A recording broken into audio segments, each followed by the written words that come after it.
धन्यवाद अध्यक्ष महोदय। मैं महामहिम राष्ट्रपति जी के अभिभाषण पर धन्यवाद प्रस्ताव पर बोलने के लिए मेरी पार्टी राष्ट्रवादी कांग्रेस शरद चंद्र पवार पार्टी की तरफ से खड़ा हूं, जिस पार्टी को चिल्ला चिल्ला कर हम ओरिजिनल है ये कहने की नौबत नहीं आती, क्योंकि महाराष्ट्र की जनता ने फैसला कर दिया है कौन असली है और कौन नकली है। राष्ट्रपति जी ने जिन उपलब्धियों का उल्लेख किया उसके लिए मैं सरकार का अभिनंदन करता हूं, लेकिन कुछ बुनियादी सवाल है अध्यक्ष महोदय।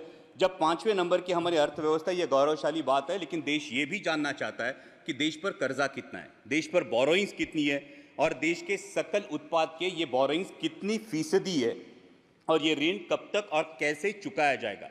हमारी मराठी में कहावत है, ऋण काढून सण फार काळ साजरा करता येत नाही।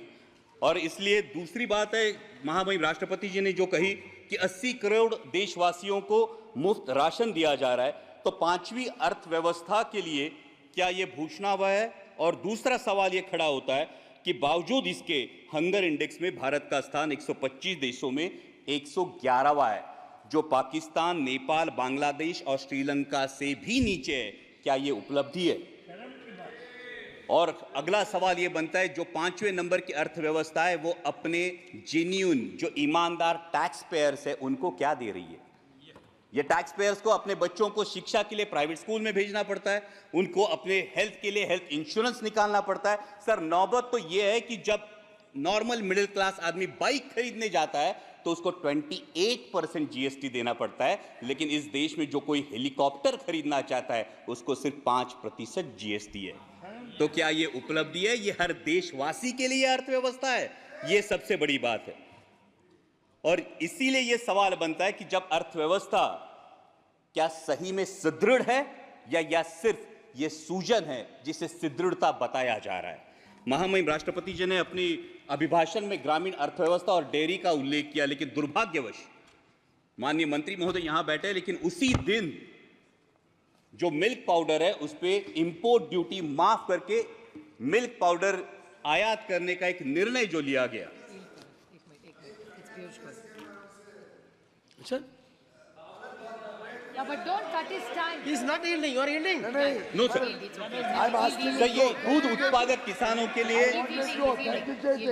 कि एकदम गलत बता रहे हैं, इससे I want you to kindly give me a chance.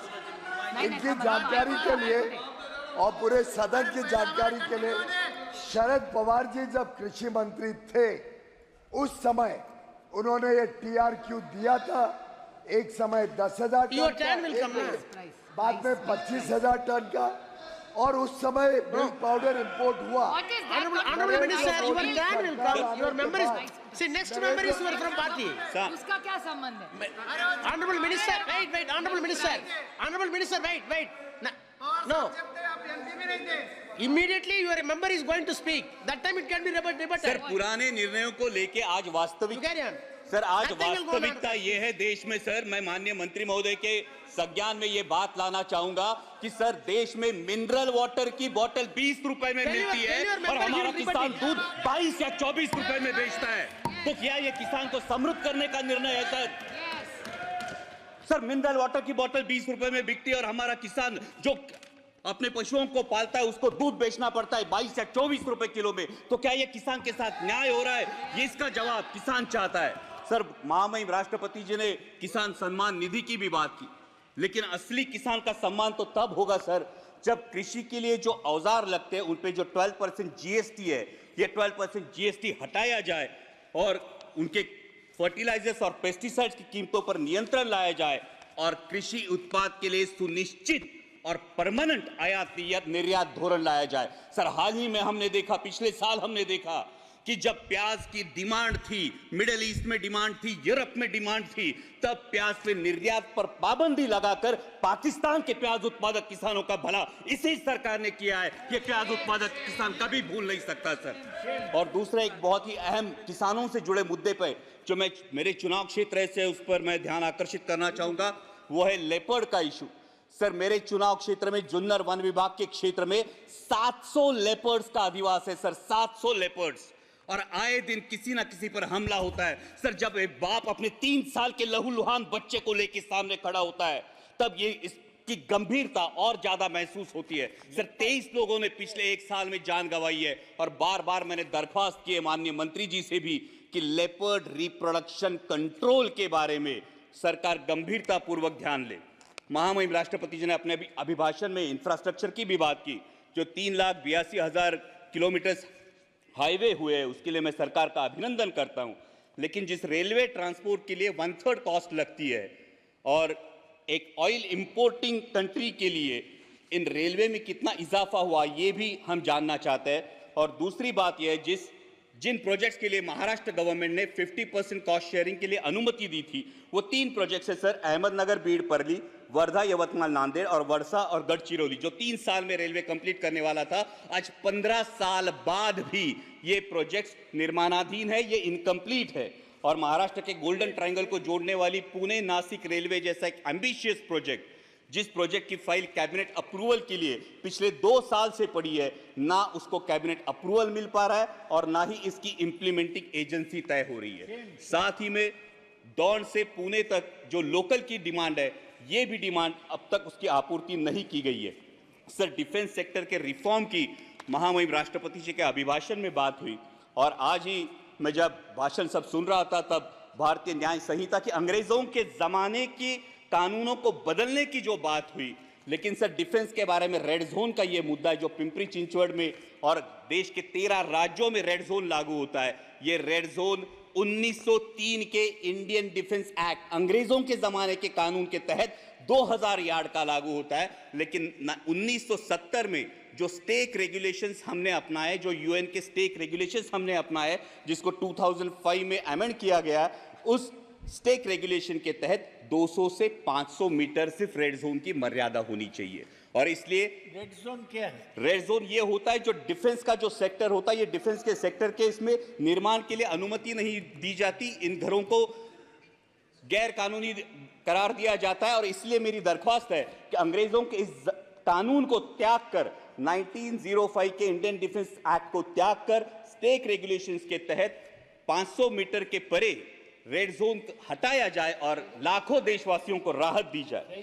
Sir अगला मुद्दा युवाओं की जो बात हुई महामहिम राष्ट्रपति जी के अभिभाषण में, लीडर ऑफ अपोजिशन ने नीट का भी मुद्दा उठाया। ये करोड़ों भारतीय युवाओं के एस्पिरेशन का मुद्दा है सर, और नीट को लेके बहुत असमंजस है। सब जगह पे नीट का सिलेबस सीबीएसई बोर्ड के तहत है। जो बच्चे स्टेट बोर्ड में पढ़ाई करते हैं उनको क्लासेस लगाने से कोई दूसरा ऑप्शन नहीं बचता और क्लासेस की फीस लाखों में चली जाती है। और अभी नीट पेपर लीक के इल्जामों के बाद ये असमंजस युवाओं में क्या रीनीट होने वाली है? अगर रीनीट होती है तो जिन बच्चों ने ईमानदारी से पढ़ाई की उन बच्चों का क्या होगा? और अगर रीनीट और इस फैसले में अगर देरी लग जाती है तो सर एमबीबीएस का जो सिलेबस है फर्स्ट ईयर का, जिसमें फाउंडेशन होता है एनाटॉमी, फिजियोलॉजी और बायोकेमिस्ट्री का, जो 1 साल होता है, ये अगर कम कर दिया जाए तो युवाओं में जो एमबीबीएस एस्पायरेंट्स है उनका ये फाउंडेशन वीक हो जाएगा। सर दूसरा युवाओं से लेकर मेरे महाराष्ट्र में एक बहुत अहम मुद्दा है, वो है मराठा आरक्षण का। मराठा आरक्षण को लेकर महाराष्ट्र में बहुत बड़ा आक्रोश है और उसी को लेके ओबीसी के युवाओं में अपने आरक्षण को लेके चिंता भी है। इसलिए मेरी सदन के माध्यम से सरकार से दरख्वास्त है कि जातिगत जनगणना कराई जाए और किसी भी के आरक्षण को ठेस ना पहुंचाते हुए मराठा समाज को भी आरक्षण दिया जाए। और सर अंत में मराठी में इतना ही कहूंगा कि जलवायु की भी महामहिम राष्ट्रपति जी ने बात की, लेकिन आत्ताच आमच्याकडे माऊलींच्या पालखीचं प्रस्थान झालंय आणि इंद्रायणी माई अजूनही फेसाळलेली आहे। करोडो रुपयांचा खर्च होऊन सुद्धा जर आमच्या वारकऱ्यांचं श्रद्धास्थान असलेली आमच्या इंद्रायणी माईला जर मोकळा श्वास मिळत नसेल तर नक्की हा पैसा जातो कुठं, या नदी सुधार प्रकल्पाचा विचार व्हावा। सर साथ ही में आपातकाल की बात हुई, लेकिन सर वास्तविकता यह है कि 1980 में जनरल इलेक्शंस में इसी देश की जनता ने 353 सीट्स देकर इसी कांग्रेस को वापस सत्ता में बिठाया था। तो ये मैं जानना चाहूंगा कि बार बार पुरानी जख्मों को कुदेरने से क्या हासिल होगा? और जब हम डिक्लेयर्ड इमरजेंसी की बात करते हैं तो देश में अनडिक्लेयर्ड इमरजेंसी की भी चर्चा होती है सर। कुछ सालों पहले सर शोले करके एक मूवी आई थी, उसमें एक डायलॉग था, शायद आपको भी याद होगा, कि दूर किसी दराज में जब बच्चा रोता है तो मां कहती है सो जा वरना गब्बर आ जाएगा। सर हालात ऐसे थे कि जब विपक्ष का कोई नेता सरकार के खिलाफ बोलता है तो उसको बोला जाता है चुप हो जा, सरकार के खिलाफ मत बोल वरना ईडी सीबीआई या इनकम टैक्स आ जाएगा। सर इस इनडिक्लेयर्ड इमरजेंसी का क्या? Sir 2 minute Please, one more speaker is there. Yes sir. One more speaker is sir for the जब party. नेता Please wind तोड़ो up, please wind party up. फोड़ो लेकिन विपक्ष मत रहने दो, ये बात होती है। सर जब लीडर ऑफ अपोजिशन ने डर की बात की तो महाराष्ट्र में ही बात हुई थी। 27 जून को माननीय प्रधानमंत्री जी ने भोपाल में भाषण किया था, तब उन्होंने नेचुरली करप्ट पार्टी जिस पार्टी को बोला था, जिन पर इल्जाम लगाए थे, उन्हीं हमारे साथियों को लेकर आज महाराष्ट्र में सरकार बनी है। तो सत्ता पक्ष ये कहे कि उनकी नैतिकता कहां गई।